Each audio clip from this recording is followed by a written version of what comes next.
How we doing, everybody? How you doing, Chris? Good to see you all.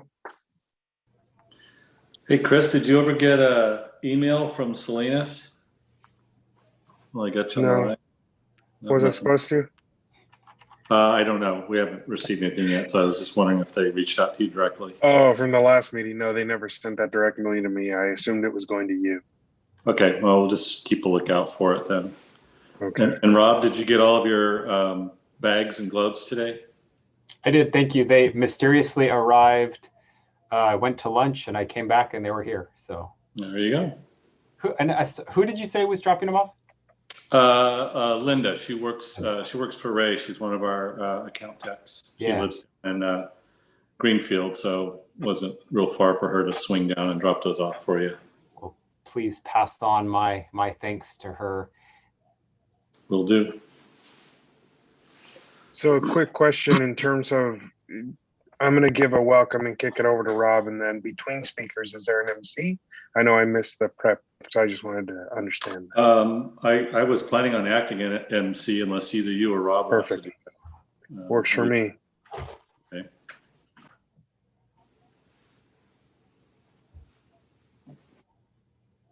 And thank you, Erica, for sending over the meeting directions. It's always helpful.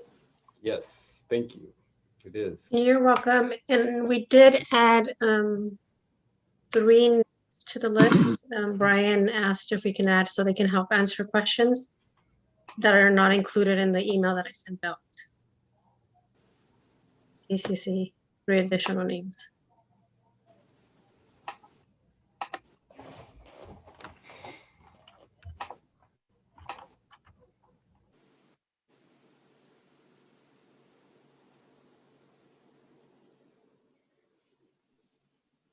Hello, everyone. Did I miss something?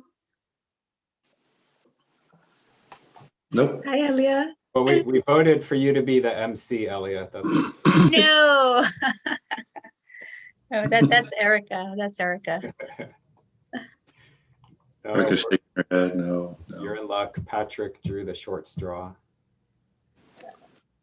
Yeah, had you been on earlier though, Elia. I timed it just right. Yeah. Hi, Rick. Good to see you. Hello, everybody.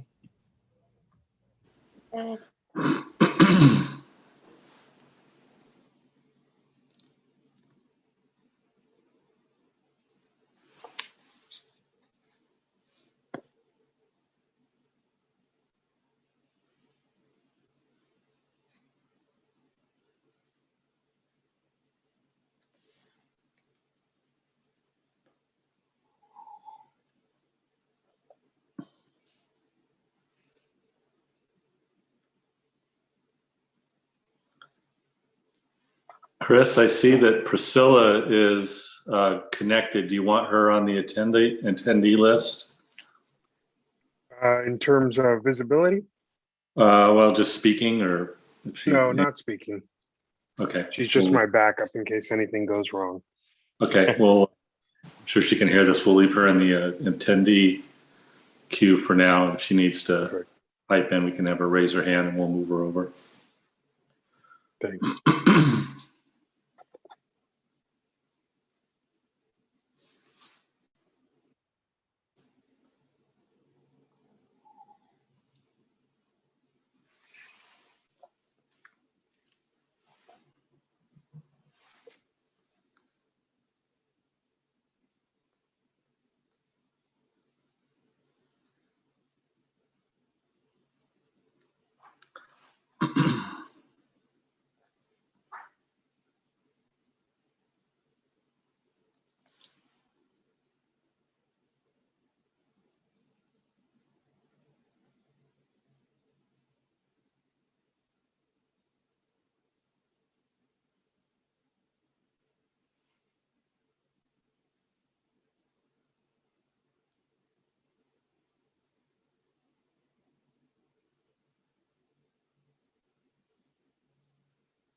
Hey, it's Ashy.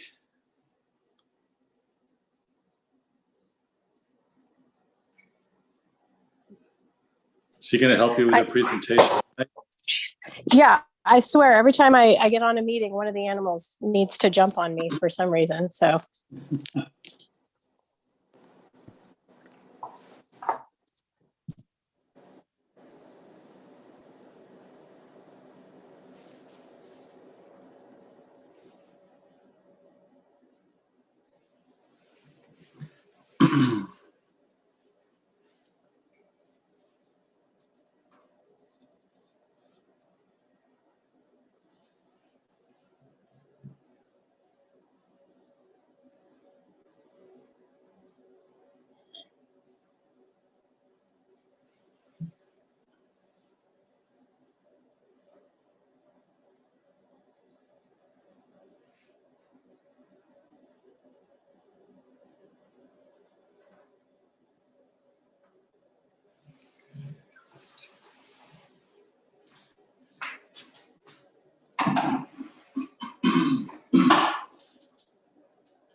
Priscilla's lonely over there on the attendee side, huh?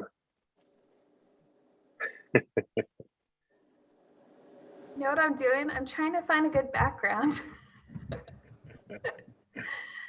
How have you been?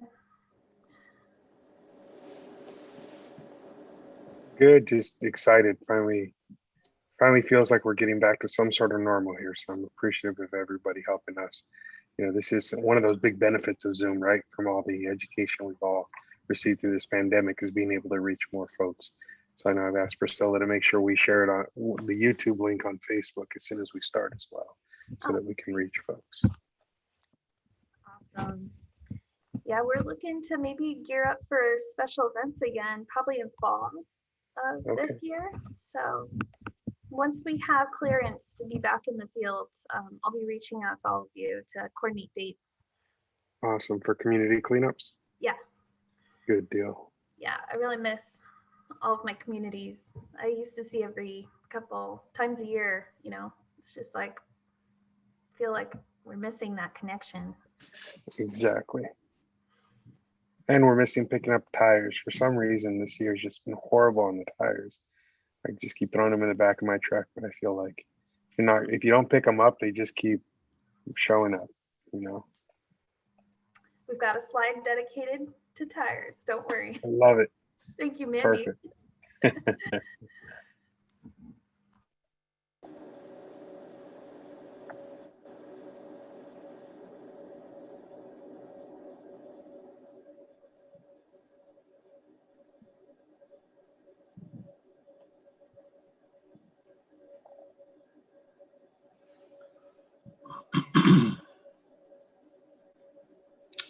Okay, we got Marta on. So we're ready for translation services.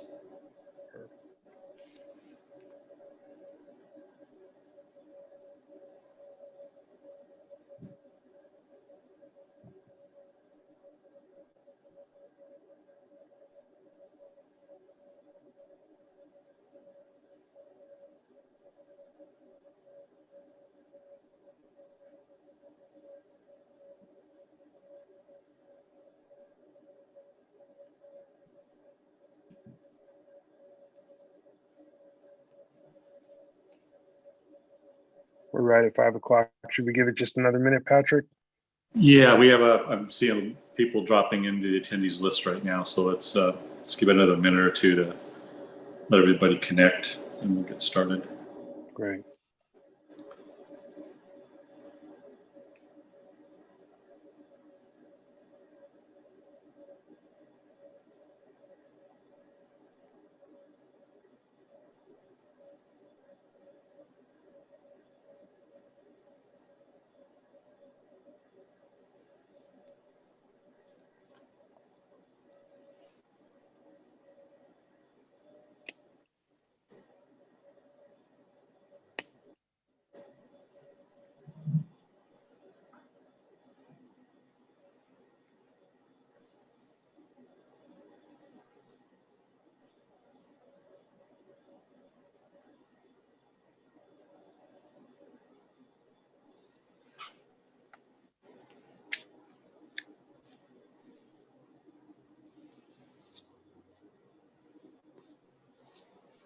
And Erica, the translation services, was there a phone line for that? There is, and it's on the agenda up on the screen. I'm not sure. Do you need me to email it to you directly? No, I see it. Thank you. I just want to make sure I'll call it out at the top.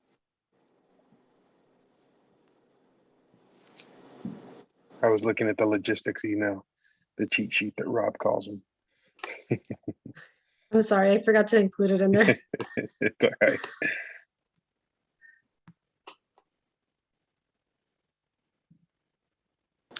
All right, well, it's 5:02. I don't see anybody else jumping on, so I think it's go ahead and get started. All right. Well, Erica, would good you evening. offer translation services? Sure, servicios de traducción están disponibles llamando al 1-425-436-6345 usando el código de acceso 444-666. All right. Well, thank you everybody for joining us this evening. My name's Supervisor Chris Lopez. I just want to welcome you all to this session, which is really a community meeting in the new world that we live in via Zoom. And I want to thank Councilmember Cullen and Councilmember De Leon from King City, who really brought a lot of the issues that are on today's agenda to light for our community. As we look, I jokingly online referred to join us to talk trash, because what we're talking about tonight, I know there's a lot of folks on this call it, let's say those are resources or those are recoverable materials. But when we look at how our communities are growing and the need that we have to meet a lot of the new expectations from the state and also to take care of our environment, there's a lot of challenges that we face together as a community, and a lot of those partners that help us make sure that we meet those challenges are on the call tonight to share information with you. So I want to make sure that we take a little time tonight to listen to all the great pieces of information, but more importantly, to hear from you, our community, about the things you might have concerns about or questions about as we continue to evolve in this new world of resource collection together. But with that, I'd love to turn it over to Councilmember Cullen from King City to share a few words with us. Councilmember. Yeah, thank you, Supervisor Lopez. And first and foremost, I will echo the words of Supervisor Lopez. And just to add a couple of other items, Supervisor Lopez is the board president of the Salinas Valley Solid Waste Authority, doing business as Salinas Valley Recycles. And we oversee the contract with Waste Management and the other haulers. I am the local representative to the Solid Waste Authority. So I represent you, the City of King residents, and I was the immediate past board president, and I've been on the board for 14 years now. So this lot of stuff that we are going to cover, we're going to go through it somewhat quickly, as hopefully today, so we can get to some of the issues that residents have identified. And I want to thank the residents that came forward. I was watching stuff on Facebook and getting phone calls and stuff like that. And I appreciate you all bringing this issue to light so that we can address it today. There's gonna be a lot of good information today, some background information, so you kind of understand some things that have happened and some things that are going to be happening. And then we'll have some opportunity for some Q&A, and we'll talk about that in a second, about how to do that. I do also want to mention tomorrow's Earth Day, right? It's tomorrow, right? Okay, so tomorrow is Earth Day. So in recognition of Earth Day in King City this coming Saturday, is we are doing an Earth Day cleanup. It's from 8:30 till 10 a.m. It's meeting at City Hall. We've got all the supplies. We've got gloves, bags. There's gonna be coffee and stuff in the morning. So if you want to lend a hand, come to City Hall at 8:30 or thereabouts. We'll be doing a cleanup until 10 o'clock, and just to help beautify our town in honor of Earth Day. So I think that's all for now. I'm going to turn it over to Patrick Matthews. Patrick Matthews is the general manager for Salinas Valley Solid Waste Authority, doing business as Salinas Valley Recycles. And Patrick, you're on. Thank you, Rob and Chris, for your opening remarks. Just want to, again, welcome everybody from the community. This is a great opportunity for us to talk to you directly about some of the issues that are coming forward. Some related to your collection services and some of the existing issues that we're going to talk about a little later today. but we do want to use this opportunity to sort of put this all together because all these issues are interrelated. So for tonight's meeting, we're going to be taking questions and answers live during the presentations. So if you have an immediate question related to the speaker or a speaker that's just completed their talk, you can hit the Q&A button at the top, and we'll do our best to try to answer as many questions as possible live. But we will be leaving lots of time at the end of the meeting to take direct live comments from all of you. So feel free to type in your question and we'll answer it for you during the meeting, or you can wait to the end and provide your comments or questions at that time. To participate, when we do go to taking live comment, we ask that you use the raise hand function up in the upper right corner, or if you're calling via telephone, you can press *9 to raise your hand. Once you are admitted into the meeting for live comment, again, use the key *6 to unmute yourself to provide your comment. And we'll repeat those directions again as we get to the live comment period at the end. So tonight we have a number of panelists providing a very brief overview of the solid waste system in the Salinas Valley. You'll hear from Mandy Brooks, our resource recovery manager, on some of the new regulations that are driving some of the things that our haulers are doing right now that we want to clarify for people to understand. And this is specifically SB 1383, requiring reduction of organic material out of our waste stream. You'll be hearing from Brian Azevedo with Monterey County Environmental Health Bureau. He'll be providing an update on local regulations and ordinances related to that new law, SB 1383, and what the county's role is in enforcement. You'll be hearing from Elia Zavala, also of our agency, Salinas Valley Solid Waste Authority, or Salinas Valley Recycles. She is our contracts and grants analyst, and she is responsible for direct oversight of the King City franchise agreement. You'll also hear from Robin Kimball, also with Monterey County Environmental Health. She has the same role as Elia. She is primarily oversees the administration of the county's garbage collection agreement with Waste Management. And then finally, we'll hear from Kristen Scromey and Felipe Milcor with Waste Management. They'll be talking about their smart truck system and some of the current operational challenges and the solutions to make that system work better for you. So with that, I'm going to turn it over to our first speaker, Mandy Brooks. Thank you, Patrick. Good evening. I'm Mandy Brooks, Resource Recovery Manager with Salinas Valley Recycles, as Patrick said. As a point of clarification, we own and operate the Johnson Canyon landfill and composting facility, which is east of Gonzales, where all your garbage and compost go. Halone Road Transfer Station, they're just outside of King City, and the Senn Street Transfer Station in Salinas. So our agency is not the hauler, but we receive most of the materials that the hauler collects from residents at the curb and businesses. So I'll be providing a brief overview tonight. As Patrick mentioned, the new state mandate, it's SB 1383, which is the short-lived Climate Pollutant and Methane Emissions Act, which is also a mouthful, and actually how it will soon be impacting our curbside organics recycling and collection programs here in Monterey County. For those not familiar with SB 1383, its focus is on all generators. It includes residential customers, businesses, schools, and it really is the most ambitious disposal reduction mandate since the passage of the Integrated Waste Management Act of 1989, which feels like a million years ago. That act actually established our current curbside recycling programs that we have today. Next slide.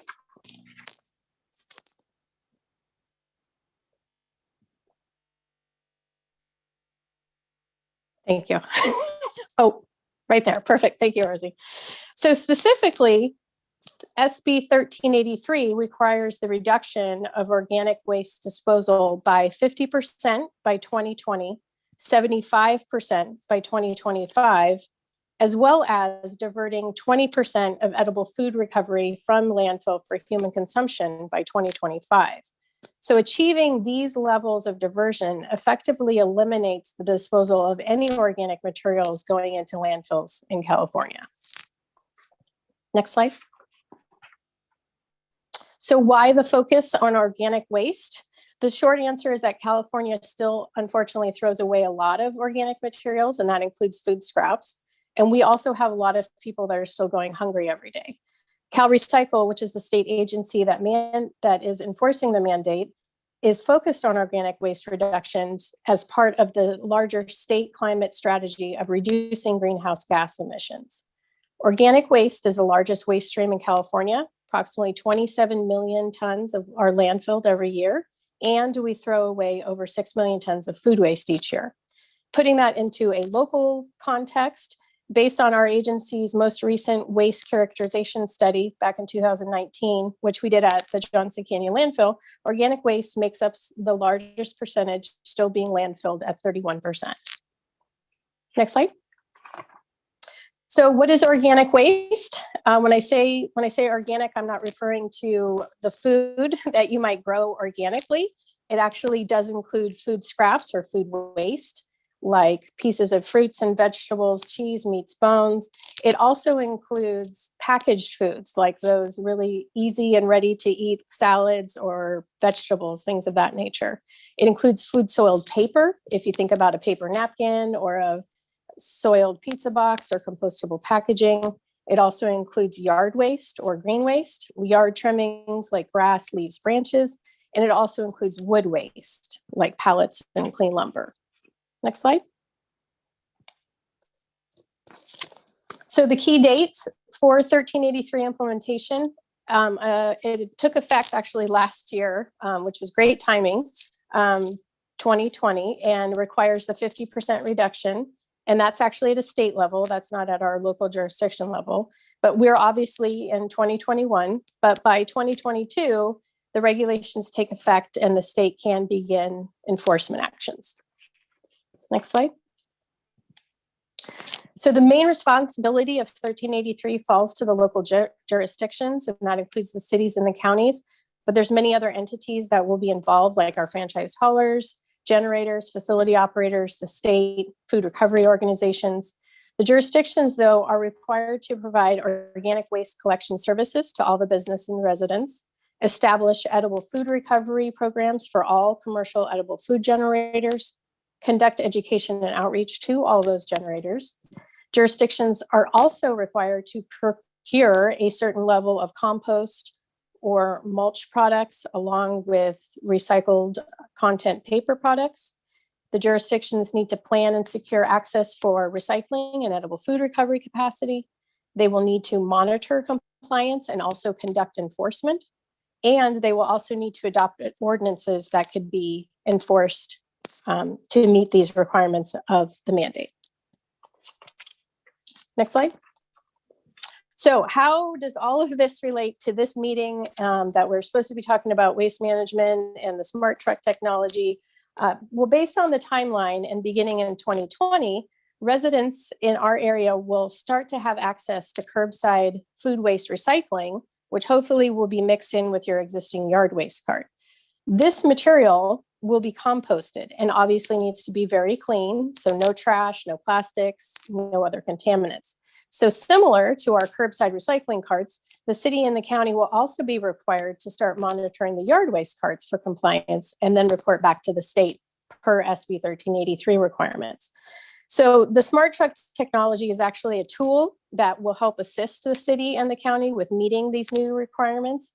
And as we all know, rollout of programs don't always go perfectly, but this is actually really great timing. It's ahead of schedule, and we're able to work out the kinks and the bugs of the system now, as opposed to later when enforcement action could be taken. So obviously this is a group effort, and part of the solution going forward is clear communication, outreach and education, and participation by all the parties here involved. Next slide. So if you are eager to start composting right now and at home and divert your food scraps, we 100% encourage that. We will be hosting another compost challenge for a limited time and in honor of Earth Day, which is tomorrow. So the compost challenge is open to residents of the Salinas Valley and our service area. To receive a free compost bin, you must watch the compost workshop videos, which is all online.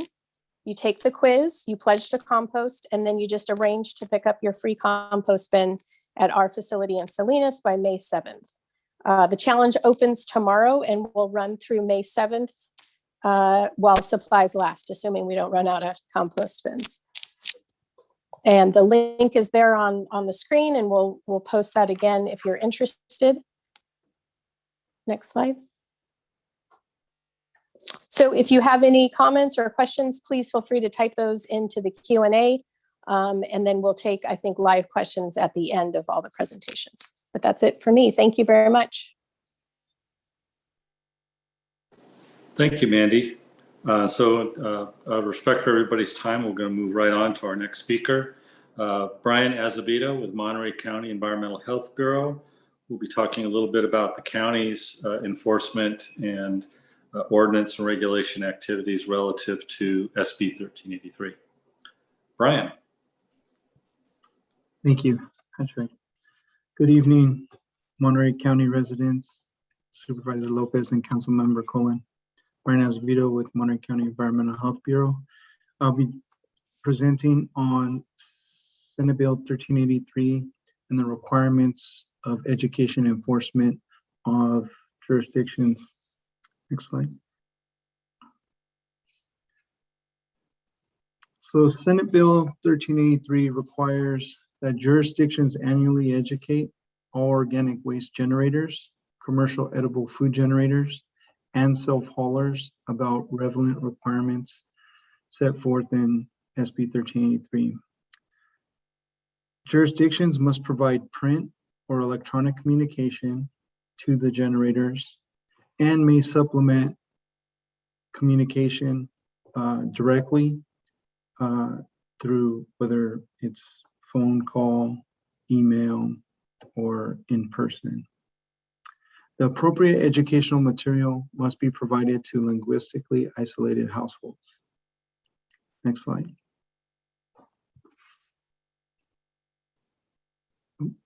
Next slide. So by January 1st, 2022, jurisdictions will be required to have an enforcement mechanism or ordinance in place. Between January 1st, 2022 and December 31st,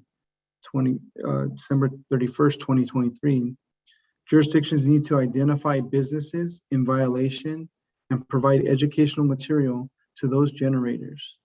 The focus during the first 2 years is on educating generators.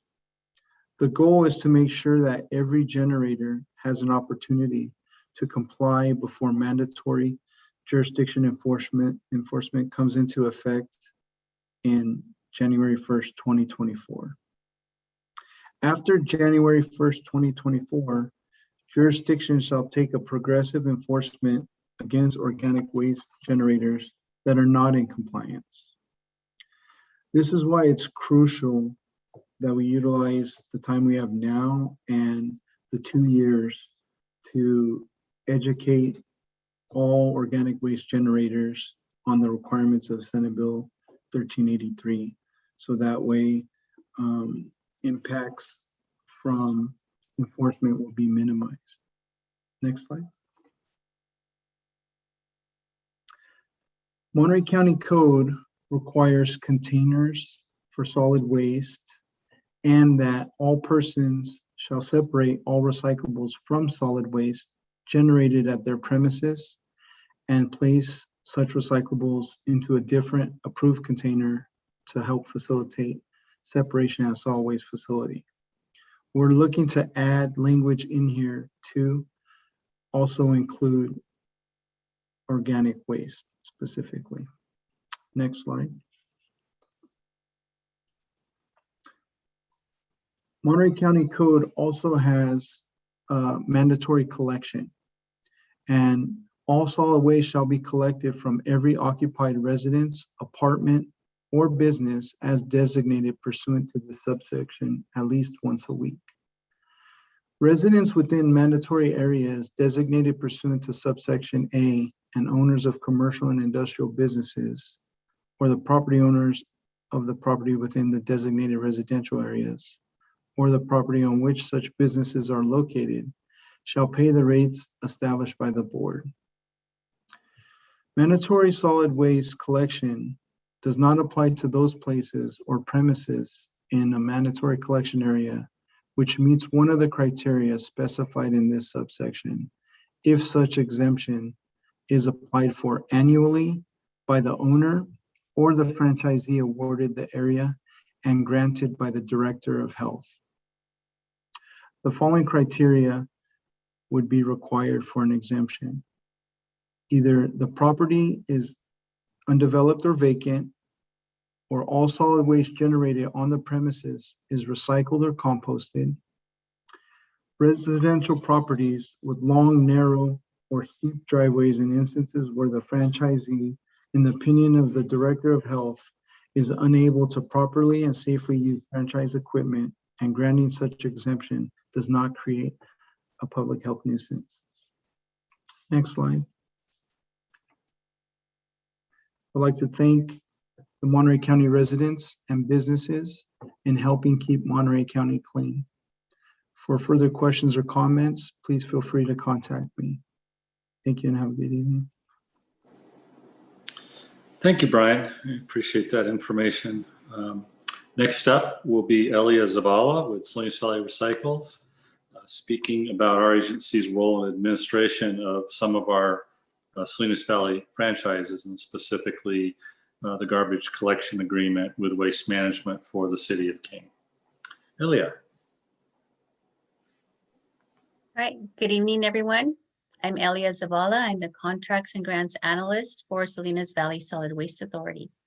I will be providing you guys a quick overview of the authority's role in our local jurisdiction solid waste management system, specifically as it relates to our local waste collection waste management. Next slide.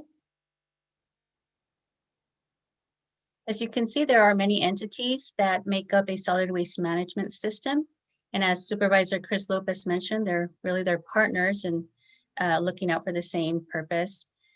We've heard from Mandy Brooks from the authority, who was talking about state legislation on diverting organics. And we just heard from Brian Acevedo with the County of Monterey, who spoke about regulation and enforcement of that mandate. We'll start with CalRecycle. CalRecycle is a branch of the California Environmental Protection Agency that oversees the state's waste management, recycling, and waste reduction programs. It oversees jurisdictional compliance of mandates, and CalRecycle can delegate some of its programs and duties to a local enforcement agency. In this case, we have Monterey County. They do serve as our local enforcement agency. Also called an LEA. The LEA has the primary responsibility to ensure correct operation and closure of solid waste facilities in the state. So basically, they provide enforcement of regulatory requirements. Then we have our cities and counties, our jurisdictions, which are responsibilities include compliance with these mandates, the selection again of the local franchised waste hauler, and adoption and enforcement of local ordinances and city code. The City of King and the County of Monterey, again, have an exclusive franchise agreement with Waste Management for the collection services. And then here is Salinas Valley Solid Waste Authority, who I'm speaking for. We provide disposal facilities and diversion programs for 6 of our member agencies, including King City, Greenfield, Soledad, Gonzales, Salinas, and the County of Monterey. And as Mandy mentioned, we do have our facilities, one's located outside of King City on Holland Road, one near Gonzales, Johnson Canyon, and one in Salinas. We also serve as a regional reporting agency for our member agencies.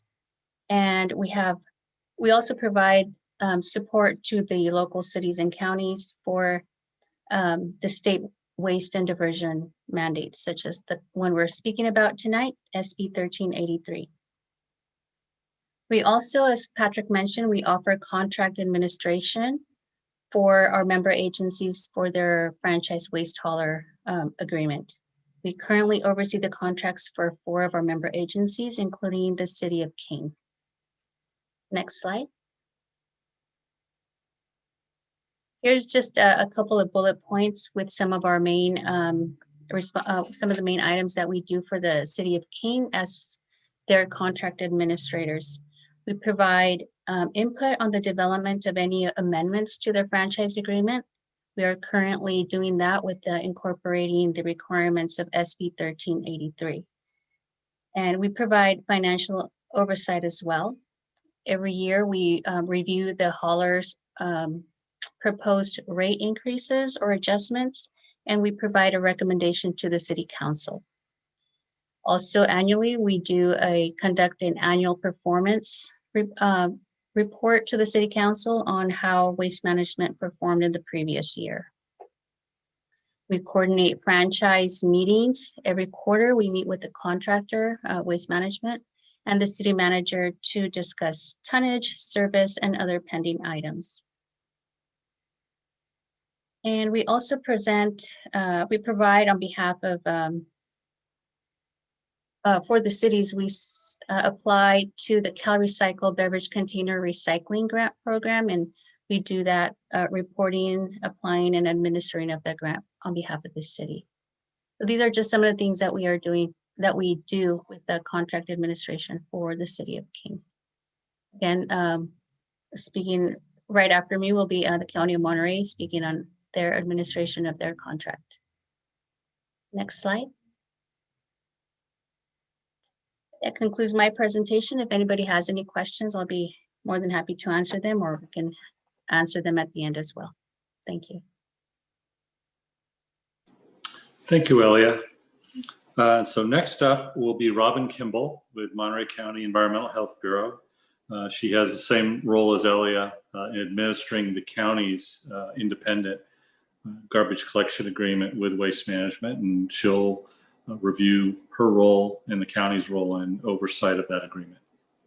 Robin, you're up. Thank you. Good evening, Supervisor Lopez, Councilmember Cullen, and everyone who has joined us tonight. My name is Robin Kimball. I am the Management Analyst for the Environmental Health Bureau of the Monterey County Health Department, and I have a very brief overview of the Unified Franchise Agreement and the role that Monterey County has as the administrator. Next slide, please. In February of 2010, the County of Monterey entered into a Unified Franchise Agreement for the exclusive collection of solid waste, recyclable materials, green waste, and food waste in the unincorporated areas of Monterey County. Through the RFP process, a service provider was chosen, and we also call that a franchisee, for the agreement, and the service provider is Waste Management Incorporated, doing business as USA Waste of California, Carmel Marina Corporation. The County of Monterey is the administrator of the agreement, and the agreement is currently in effect until June 30th of 2025. It is managed by the Monterey County Environmental Health Bureau. Next slide, please. As the administrator, the county oversees the agreement to ensure that the terms of the agreement include the services that are needed for those that reside in the unincorporated areas of the county. Any requests for a change in services or rates are presented by Waste Management to the county for review and approval.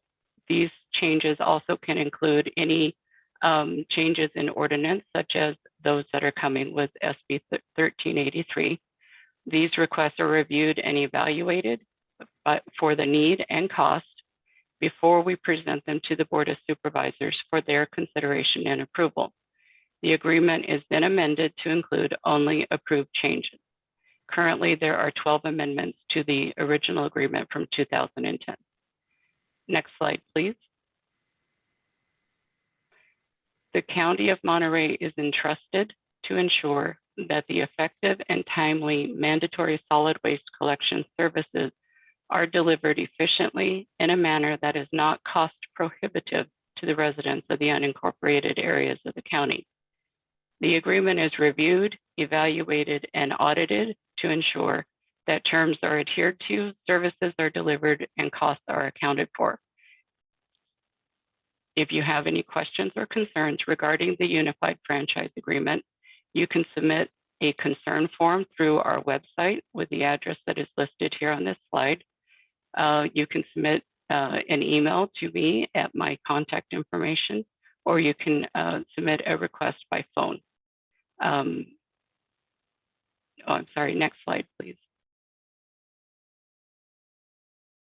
Thank you. If you have any questions, please feel free to ask them in the Q&A, or we can make it available during the live question and answer period. Thank you, Robin.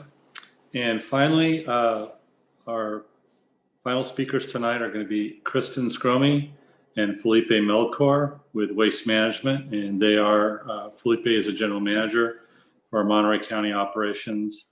And Kristen is government relations, outreach, and education manager for Waste Management. So with that, I'll turn it over to Kristen and Felipe. Thank you. Good evening, Supervisor Lopez, Councilmember Cullen, all the panelists and members of the community. Thank you for joining us tonight. My name is Felipe Melchor, as Patrick mentioned. I am the district manager at Waste Management. I am considered your hauler.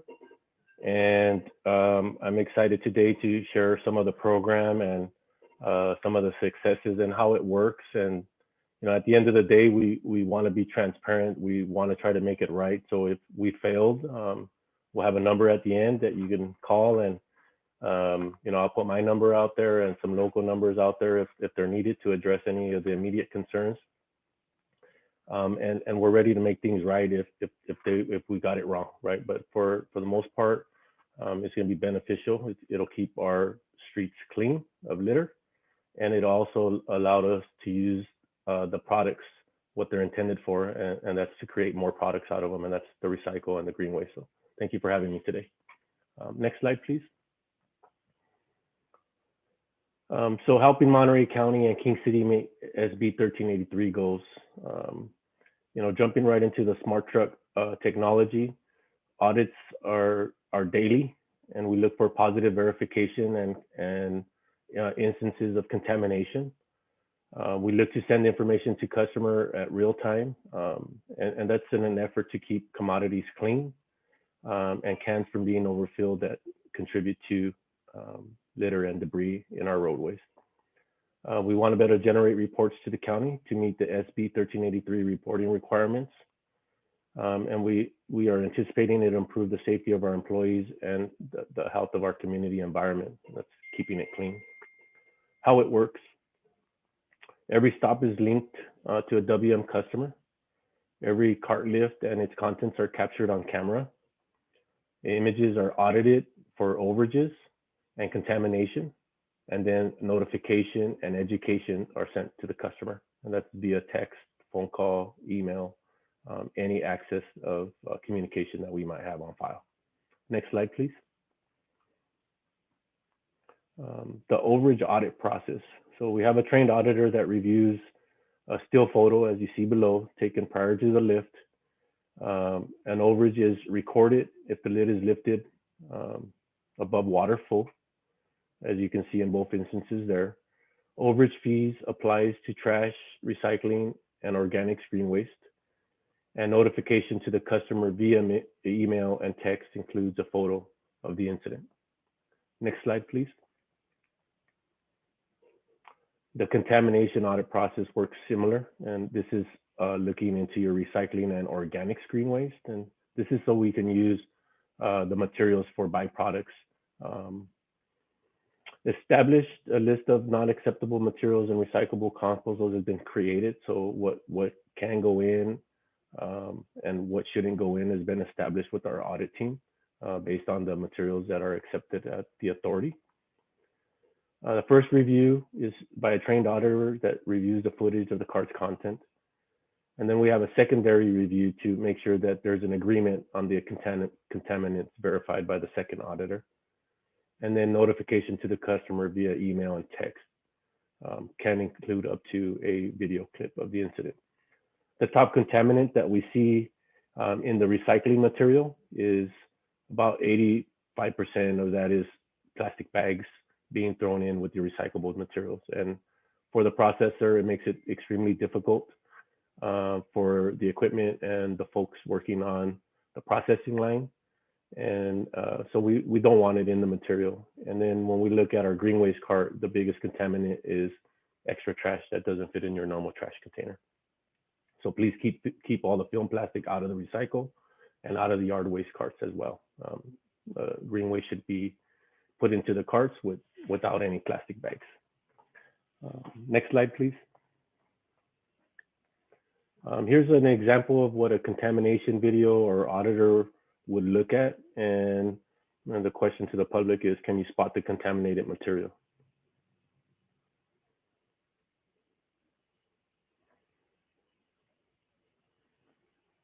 And if your answer is plastic bags, you are correct. Next slide, please. All right, thank you, Felipe. I'm going to take over from here. My name is Kristen Scromie. I'm the Public Sector Manager for Waste Management in King City and Monterey County. And I'd like to give you a little bit more information about where our recyclables are processed. We send all of our recyclables to the Monterey Regional Waste Management District in Marina.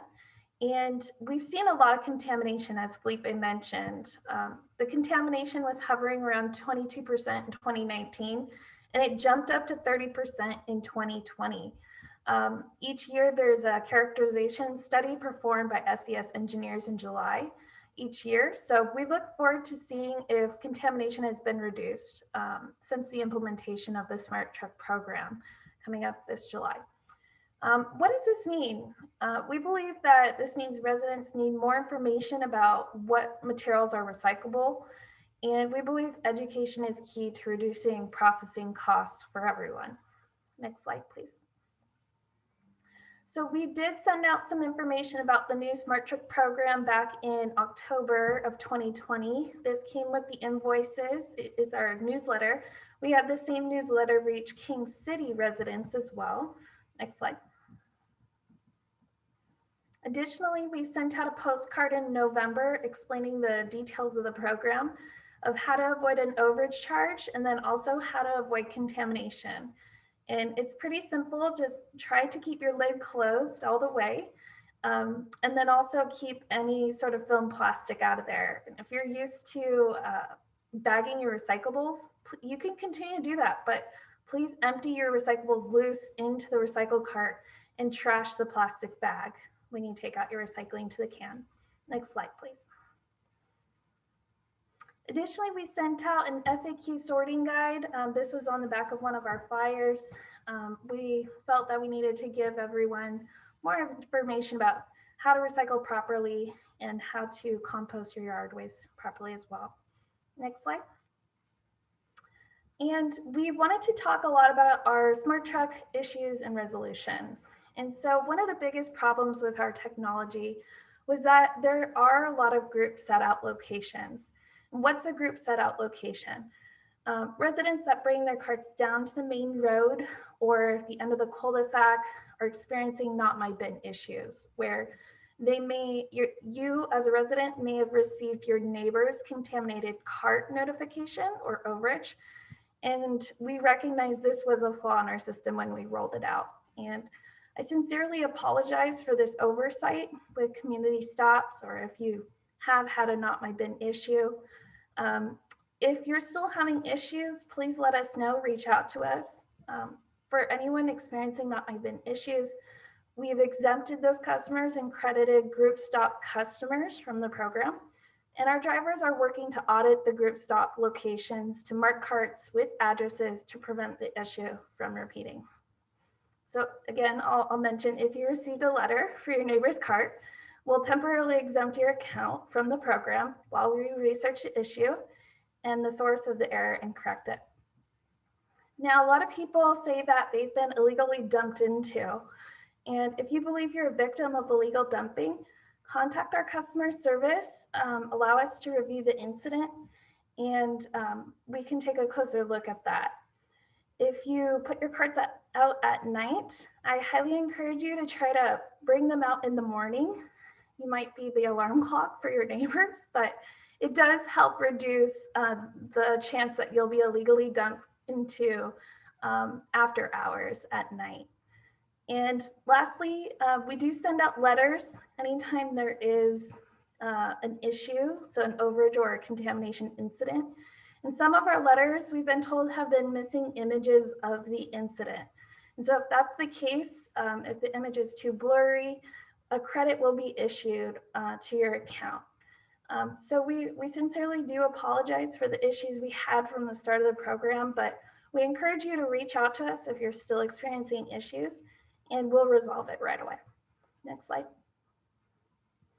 Resources for customers in King City and Monterey County include Waste Management's customer service line. It's listed right there, the 800 number. Also, I encourage you to visit the website whatgoeswhere.info. And there's also an app for your phone where you can type in your zip code of where you live and then search any material to find out where it goes. And the app was created in coordination with all of the haulers and jurisdictions and the processors to make local information easy for residents and businesses to find how to sort their materials properly. But the key takeaway here really is keep plastic bags out of the recycle and make sure all your cart lids close completely. And that's all I have for you tonight. Next slide. We can open it up to comments and questions. So thank you very much for your time tonight. Thank you to all the panelists as well. All right. Thank you, Kristen. We appreciate your and Felipe's information. So with that, I don't believe, do Supervisor Lopez or Councilman Cullen, do either one of you want to provide any closing remarks before we open the Q&A? If I could, Patrick, I'd just jump in and share with the community one resource we didn't talk about tonight, but is really important, especially for our community in South County, that was brought to mind when Kristen mentioned if you feel you've been dumped on, illegal dumping in the outskirts of Monterey County as well, not just within your bin, but if you feel that there has been dumping on your property or you find it, there are programs at the county that can help make sure to assist with the cost of taking that to the dump. And so we just want to make sure that you're aware that those programs are available. I know we've helped a lot of people here in the last year get those, as we've seen a lot of additional trash in our community showing up in places it shouldn't be. And I know that we typically see it come in waves. We've seen it from river bottoms to roadsides. It doesn't matter where you are, for some reason it happens. And when it does, there are programs that can help. So reach out. Just wanted folks to know that that's available as well. But I think that covers it for me. We'll wait and see what we have in questions, unless Councilmember Cullen has anything else. No, I don't think so. I'm looking forward to any other questions. I see there's been one question submitted via chat, via the Q&A, and you guys are welcome to do that. Otherwise, looking forward to any verbal questions that people want to give. Great. Well, I'll start off with a question. I know in some communities, to avoid the errors that can happen when a driver comes up to a group collection point, do you guys recommend that homeowners maybe just write their address number on their card or something that identifies that, so when the photo's taken, you actually know that you're sending it to the right customer? Absolutely, Patrick. I think that the lid itself, when facing the truck, has an area right on top where you could just put the number. We don't need a street name or last name, just the number of the location, because usually that is what is tied to our database system when your account is set up. So it helps us easily identify it. That would be one of the probing questions that came from any of our analysts that would take the phone call is your can marked? And then if so, when we review the video, we can identify their can. And if it's not marked, we'll issue the credit. and then we look to try to get the can marked for a future instance. And in the South County, we don't see as many instances of 4 or 5 properties up one road and then the bottom home kind of being the initial address. We did see it a lot in North County. But what we did see in King City is some neighbors set out at the same location with their neighbor, meaning that now you have 2 sets of cans, meaning 6 cans at the curb.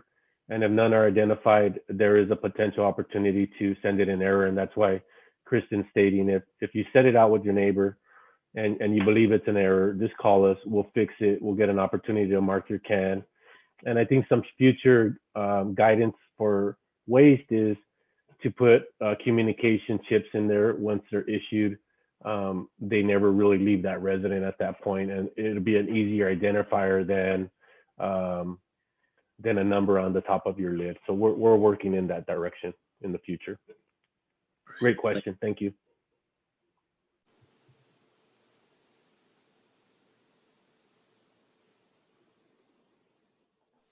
And Patrick, this meeting is going to live on YouTube. So I'm wondering, perhaps there was a question asked in the Q&A earlier. Maybe that's something you could help answer so that if anybody checks in later, the answer is available in that form as well. Sure. Well, I can go ahead and read the question and answer. It's fairly straightforward. Grace asked, where can pressure treated lumber be disposed? I know there's a lot of confusion around that because of some changes in state law that were very unexpected by everybody when the governor vetoed a law that would have allowed that material to continue to go to our landfill. So there was a brief gap where we couldn't take it. We have now received all the appropriate variances, which are sort of a short-term permit from the state that allows us to go back to the old practice of accepting pressure treated lumber. And so the answer is yes, we can take pressure treated wood, and it can be received at the Halone Road transfer station or the Johnson Canyon landfill for those of you tuning into this meeting. There are some caveats about that if you're someone that's generating a lot of that material. So if the loads are over 50 pounds in volume or weight, that material has to go directly to the Johnson Canyon landfill, and that has to do with another side of this law, which is this is a hazardous waste, and you need to have a variance or, again, another short-term state permit to allow you to transport large quantities. And so we provide that information at both of our facilities when people show up with it. And we're waiting for the state to actually adopt formal laws that will hopefully fix this going forward. Because right now we're just operating under temporary approvals. But yes, we do take pressure treated lumber now at our facilities.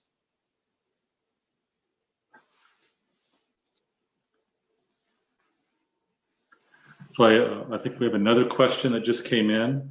Will you be sending someone out to put numbers on the cans, or just if a call is placed with a concern? That's for Felipe or Kristen. Yes, Patrick. If the customer doesn't have an ability to mark their can at the time of the instance or the phone call, they can request for somebody to go out there, and we will only be marking cans that have issues at this point. Yes. Great. Thank you.